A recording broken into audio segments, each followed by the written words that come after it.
Moses brought 10 plagues upon Egypt. Then the first act is called miracle. It wasn't called a plague because it didn't harm Egypt. It only demonstrated that Moses had God's miraculous power. Then, what was the first miracle performed by Moses? It was turning his staff into a snake. Let's look at this. At this time, God said he would punish Egypt.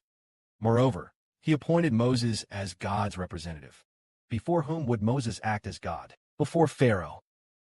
In other words, Pharaoh, are you a god? Or am I Moses the God? Pharaoh was very proud.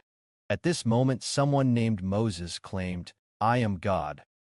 But who really was the true God, Pharaoh or Moses? Of course, we know Moses wasn't actually God. The true God was the one behind Moses. Thus, Moses acted as if he were God himself. Pharaoh wanted to confront. God intended to strike Pharaoh and Egypt, so they would see that this man called Moses was indeed divine. From then on, whenever Moses was mentioned, their name, and they became very frightened. Then what is the first miracle next? God instructed Moses and Aaron, saying, if Pharaoh says to you, perform a miracle for us, then tell Aaron, throw your staff down before Pharaoh, and it will become a snake. Moses and Aaron did exactly as they were told. They went to see Pharaoh and carried out everything the Lord had commanded. Aaron threw his staff down before Pharaoh and his officials. The staff turned into a snake. So Pharaoh summoned the learned men and sorcerers, the magicians of Egypt, who practiced dark arts. Each of them cast down. They individually abandoned their staffs, and their staffs also turned into snakes. But Aaron's staff swallowed up their staffs. Yet Pharaoh hardened his heart, did not listen to Moses and Aaron, just as the Lord had foretold. Then was the first miracle, the miracle of Aaron's staff, greater? Aaron's staff or the magician's staffs? The staff in Aaron's hand was the one God gave him to perform miracles.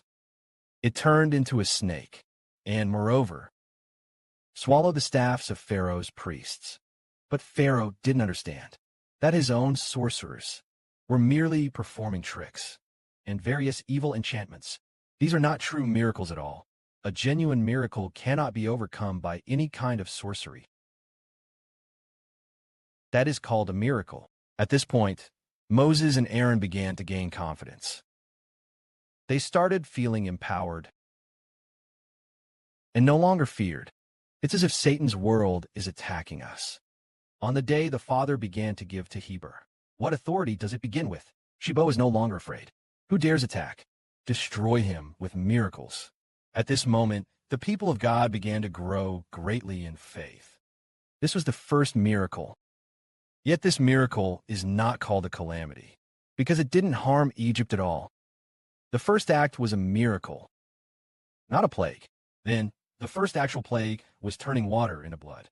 When Moses turned his staff into a snake, Pharaoh ignored it. So when Egypt was struck next, would Pharaoh care?